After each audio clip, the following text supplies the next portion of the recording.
Good morning. Joe's been singing since 6 a.m. as usual, and I thought, let's do a fake wake-up moment. Today, I'm bringing you a very casual and quite chaotic vlog with some of the questions you've asked me about living in Bali and a few other things that came up along the way.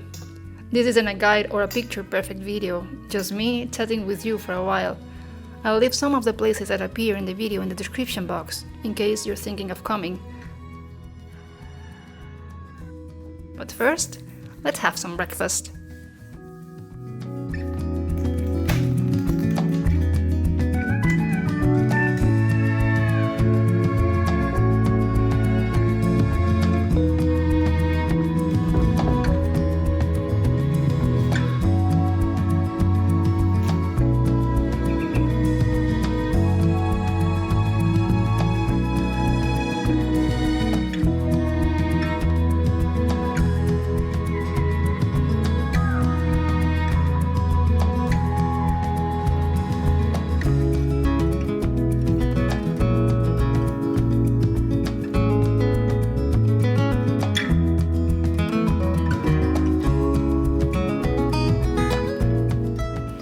Hello! In case you're new here, welcome. In case you're not, nice to see you again. If you're new here, you will see that this community is very, very lovely. And I read a comment in the last video. The nice Emily said she was sorry to disturb me with her questions.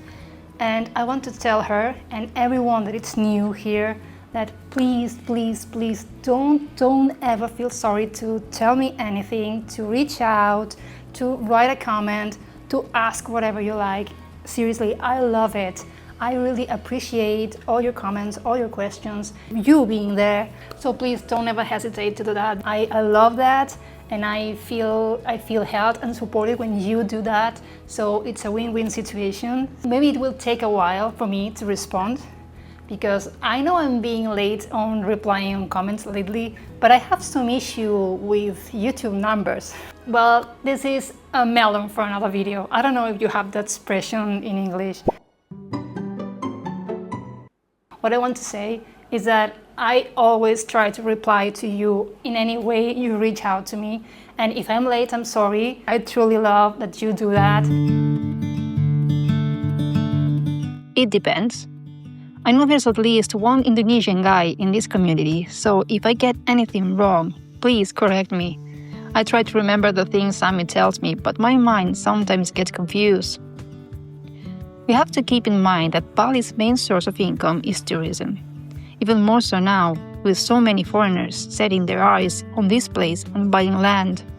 And of course, the land they buy is in the attractive areas, those that just happen to have the most fertile soil for farming. So, with less land available, people depend even more on tourism to live. So, no wonder you have to pay to get into many places, or that attractions are built to match Western tastes. I've heard people complain about having to pay to enter temples or natural sites, but to me, that actually makes a lot of sense. A big part of their family economy goes into ceremonies and offerings. From what I see, they open their temples so you can witness a slice of their culture, and in return, you contribute to its maintenance. Same with nature spots. Honestly, we shouldn't even have to explain what happens to a beautiful place when it's left unprotected under the pressure of too many visitors. There are still people who don't seem to understand that you can carry your empty plastic bottles in your backpack until you find a bin. So yes, there are places built especially for Western tourists, tailored to their preferences. Cafes, restaurants, trained monkeys that won't bite, fake setups so people can take their paradise Instagram pics. Because in today's world, it seems like the photo matters more than the actual experience. I've got a story about that, though I don't have many images. I went to the famous Tirtha Empul temple to cleanse myself and make an offering to the gods. You've probably seen it in countless social media photos. A few days earlier, Sammy had explained everything in detail, how to go through the ritual properly so we wouldn't need a guy that would end up scamming us and doing it wrong. Sami even prepared a little basket with everything we'd need to offer the gods, just like they do, to help us connect with that higher energy of the universe. But honestly, the experience wasn't as fulfilling as I hoped. Not because of the temple itself, but because I didn't choose the best company. I thought I was going with a French girl I met at Sami's place and whom I thought we had many things in common. But turns out she invited a few of her friends, all French. And apparently, if you don't speak French, you become completely invisible. I didn't know I had that superpower.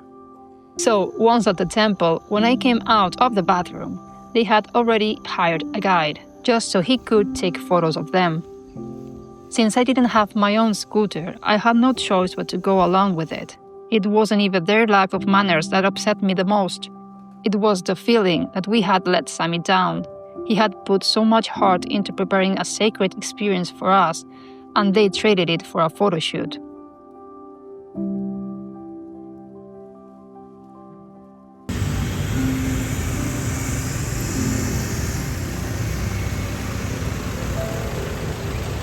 That image, I think, captures what fascinates me the most about Bali. In the middle of the chaos, of noise, of curious stares, she is completely focused on her ritual and her connection with the gods and the universe. That image is exactly what I originally came here looking for, but I'm finding so much more. It's not just the stunning landscapes, though they truly are. It's the energy and the people. Bali has something, and if you let it, if you step out of your comfort zone, it welcomes you and it heals you. It teaches you that a humble heart is more likely to feel joy. But not only that, it makes you stronger when life brings you challenges. And it reminds you that it's our connection to the universe and our will that can shift everything.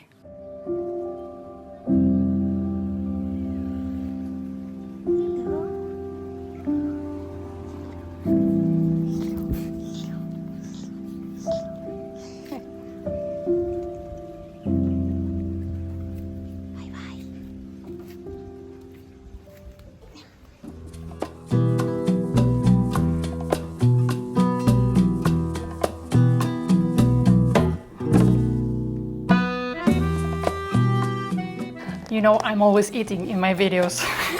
It seems like I'm always eating. Oh, by the way, these are some delicious cookies from a coffee shop I want to mention. This is not an ad, it's a shout out to a place I really like. It's nearby and it's quite cheap as well. Hello, welcome to Crocoffee. Hello. How are you today? Great, and you? Good, thank you. I want ice latte. Ice latte, one ice latte, please.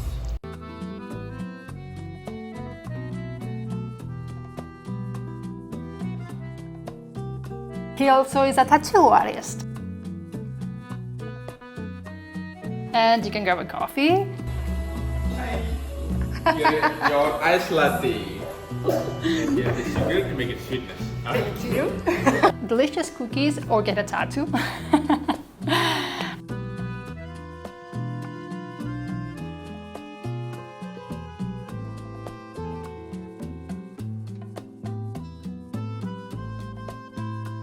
And the last day, for example, I took my iPad with me and we both stood there drawing. It was very nice to be drawing with another artist. It really was. So I asked him if he wanted to be in this channel so you could meet him. I'm a barista and so that artist in here. Anyone, when you are going to Ubud, just come here to Crocoffee to enjoy the coffee and the tattoo here. What's your name? I'm Croqui, you can call me Croqui. Croqui. Yeah, this place is Crocoffee, based on my name. He did more than say yes. He showed us his house. So editing Nessa here. That video was talking about disappeared. I don't know how, I don't know why. I just found a white video.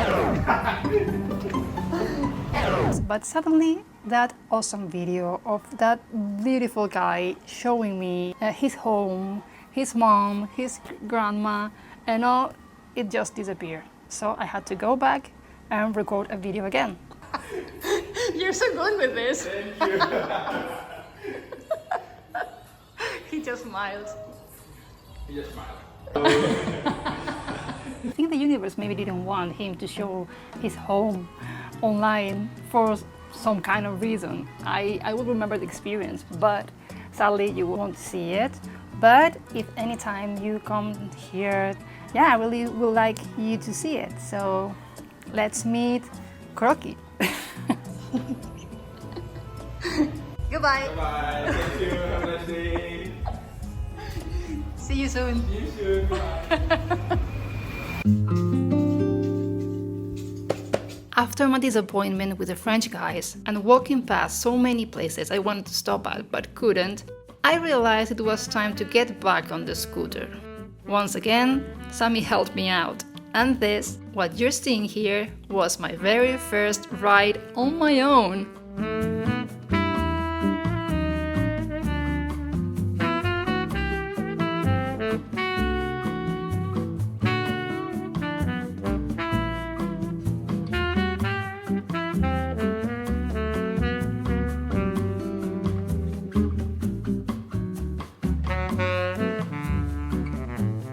So now I have a scooter. Where should I take you in the next video?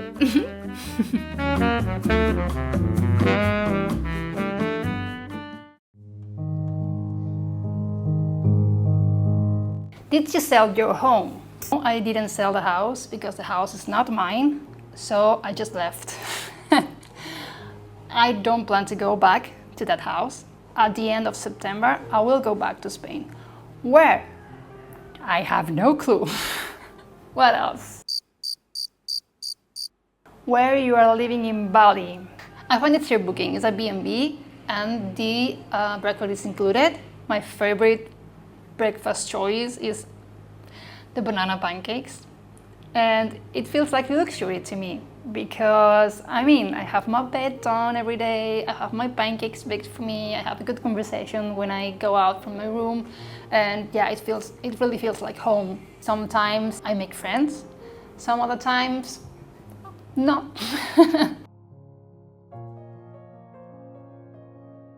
It is a brave thing to do. Please don't idealize my life. The last thing I want to do is give you the fake impression that all of this is perfect and it's paradise, because you know it's not. Anything you see on Instagram and on YouTube or whatever, it's not perfect. Real lives aren't perfect. So in case you came here from the last video, well, the last video was the best version of myself. So please, I invite you, you don't have to do that, but I invite you to go back to the previous videos to see my journey, so you can truly believe that I'm saying the truth, because I don't want this to be something fake, so you imagine some other's lives is way better than yours. It's just different, you know. I always make the effort to see the things in a way that make me grow, make me be grateful with life, and make me heal and move forward. Because life sometimes is not easy and we need to move forward. If there's something I want you to take out from my videos, is that everything I show you is because I want to let you know that you can change your life too. You can make a move. That doesn't mean that it's better or worse, but yeah, I want to share it with you just to inspire you, motivate you, and I don't know, maybe push you towards something you always wanted to do but didn't have the courage to do so, okay?